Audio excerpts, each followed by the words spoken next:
नमस्कार किसान साथियों, एसआरजे फार्मिंग यूट्यूब चैनल पे आप सभी का स्वागत है। किसान मित्रों, आज की वीडियो में हम जानेंगे गेहूं की जब हमारी फसल लगभग 20 से लेकर 30 दिन हो जाती है, यानी बुआई के 20 से लेकर 30 दिन पे आपको गेहूं की फसल में क्या क्या कार्य करना चाहिए जिससे गेहूं में अच्छे कल्ले आएँ, गेहूं की अच्छी ग्रोथ हो, हरियाली रहे, आपकी फसल में चमक बनी रहे, अच्छी ग्रोथ हो रही हो, आपके पौधे हरे भरे रहते हैं तो आपको भी मज़ा आ जाता होगा। तो आज की वीडियो में हम इसी विषय पे चर्चा करेंगे कि गेहूं में हरियाली बनाए रखने के लिए, अच्छी ग्रोथ पाने के लिए, कल्ले बढ़ाने के लिए 20 से 30 दिन वाले गेहूं में आपको क्या क्या डालना होता है, कौन कौन सी चीज़ें प्रयोग करनी चाहिए जिससे आपको अच्छा लाभ मिल सके।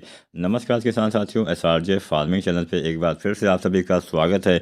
अगर चैनल पे नए हैं तो प्लीज़ सब्सक्राइब जरूर करें, साथ में बेल आइकन जरूर दबाएं।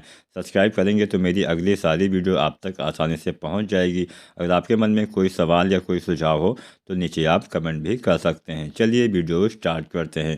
किसान साथियों, सबसे पहले क्या करना है, सबसे पहले आपको इस बात का ध्यान रखना है कि अभी भी अगर आपने बुआई नहीं की है तो समय से बुआई कर लीजिए। समय से बुआई करेंगे तभी आपको अच्छा और ज़्यादा उत्पादन मिल पाएगा। समय से बुआई करना अति आवश्यक होता है। अगर हम बात करें कि 20 से 30 दिन पे आपको क्या करना है, तो सबसे पहले हम बात करेंगे यहाँ पे सिंचाई की, क्योंकि पहली सिंचाई भी हम इसी अवस्था में करते हैं। पहली सिंचाई की अवस्था अगर आपको नहीं पता है तो यहाँ पे आपको वो भी पता चल जाएगा कितना सिंचाई करना है, ये भी मैं आपको यहाँ पे बताने वाला हूँ। किसान साथियों, गेहूँ की फसल में पहली सिंचाई आपको 21 दिन से लेकर 25 दिन तक कर देनी चाहिए, यानी 20 दिन के बाद से लेकर 30 दिन के बीच में आप कभी भी कर सकते हैं। बेहतर समय 25 दिन के आसपास रहने वाला है। फिर भी कई बार क्या होता है कि ज़्यादा नमी की वजह से आप सिंचाई 2-4 दिन आगे पीछे भी कर सकते हैं।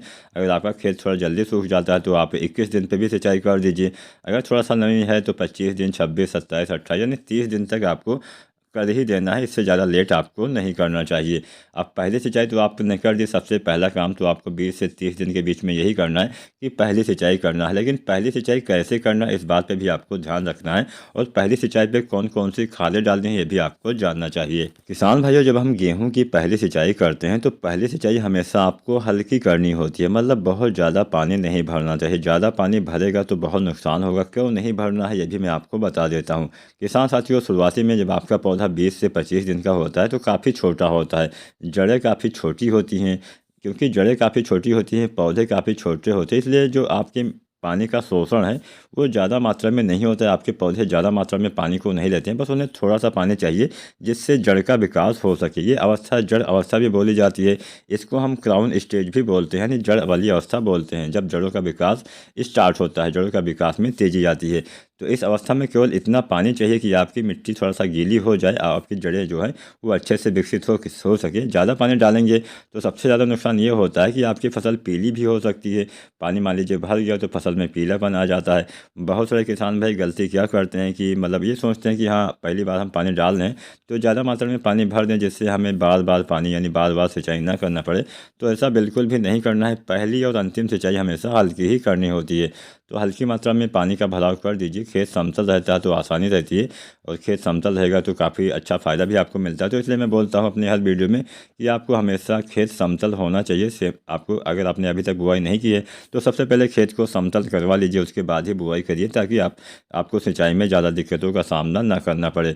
तो सबसे पहला काम सिंचाई करनी है, सिंचाई हल्की करनी है। दूसरा काम क्या करना है, सिंचाई करने के बाद आपको 25 किलोग्राम जो दानेदार यूरिया आती है इसका इस्तेमाल करना है। 25 केजी यूरिया डालेंगे तो नाइट्रोजन की पूर्ति होगी, फसल में हरियाली आएगी, फसल का वानस्पतिक विकास अच्छे से हो सकेगा। इसके अलावा 10 केजी दानेदार सागरिका का प्रयोग कर दीजिए। सागरिका के इस्तेमाल से जड़ों का विकास काफ़ी अच्छे से होगा, ज़्यादा कल्ले आएंगे, अधिक फुटाव होगा। जिन किसान भाइयों ने बुआई के समय सागरिका डाला है तो उनका दूसरा डोज आपको लगभग 30 दिन के आसपास देना होता है। तो यानी पहली सिंचाई के बाद आप सागरिका की दूसरी मात्रा डाल देंगे तो बेहतर लाभ आपको देखने को मिल जाएगा। जड़ें अच्छे से विकसित होंगी। सागरिका दो तरह से आती है, चाहे सागरिका जड़ प्लस प्लस डालें, चाहे सागरिका गोल्ड। एक सागरिका लिक्विड भी आती है, उसका आप स्प्रे भी कर सकते हैं। तो स्प्रे आपको बाद में करना है। अभी यूरिया के साथ में आपको सागरिका दानेदार अगर डाल दें तो उसको डाल दीजिए, और इसके साथ साथ आपको सल्फर भी डालना चाहिए। सल्फर से हरियाली आती है, पौधे में प्रकाश संश्लेषण से भोजन बनाने की प्रक्रिया में काफ़ी तेज़ी आती है। जो भी आप मिट्टी में नाइट्रोजन डालते हैं उसको काफ़ी अच्छे से आपके पौधे ग्रहण कर पाते हैं, जो सल्फर का काफ़ी अच्छा काम होता है। यहाँ पे 3 किलोग्राम सल्फर, 10 किलोग्राम सागरिका और 25 किलोग्राम यूरिया को आपको पहले सिंचाई करने के बाद देना होता है, जिससे अच्छा लाभ मिलता है, अच्छे कल्ले आते हैं, अधिक फुटाव होता है। हम बात कर रहे थे सागरिका जो लिक्विड है उसके बारे में। तो अगर आप सागरिका लिक्विड का इस्तेमाल करना चाहते हैं तो आपको सागरिका दानेदार नहीं देना। अगर आपने शुरुआत में दानेदार दिया हुआ है तब आपको दानेदार ही देना है, तब आपको लिक्विड नहीं देना है। कई किसान भाई नहीं दे पाते हैं तो वो किसान साथी सागरिका लिक्विड का इस्तेमाल कर सकते हैं। सागरिका लिक्विड की आपको 250 से 500 ml मात्रा प्रति एकड़ के हिसाब से देना होता है और इसका इस्तेमाल भी आपको लगभग 30 दिन या 35 दिन के आसपास कर देना चाहिए। जब आप सागरिका लिक्विड डालें तो उसके साथ में आप NPK जो आता है 19-19-19 इसको मिला के स्प्रे करते हैं तो अच्छा लाभ मिलता है। अच्छे कल्ले आते हैं, अधिक फुटाव होता है, अच्छी हरियाली आती है, पौधे में अच्छे से ग्रोइंग होती है, मतलब पौधे की जड़ों का विकास अच्छे से होता है, फसल का वानस्पतिक विकास अच्छे से होता है, आपके पौधे में रोग प्रतिरोधक क्षमता में भी विकास होता है। तो आपको NPK 19-19-19 या फिर ये नहीं मिलता है तो आप NPK 20-20-20 का भी 1 से 1.5 kg मात्रा प्रयोग कर सकते हैं। दोनों को आसानी से यूज किया जा सकता है। तो अगर आप ऐसा करते हैं तो निश्चित ही आप गेहूँ में ग्रोथ बढ़ा पाएंगे, कल्ले बढ़ा पाएंगे। अगर वीडियो पसंद आई हो लाइक जरूर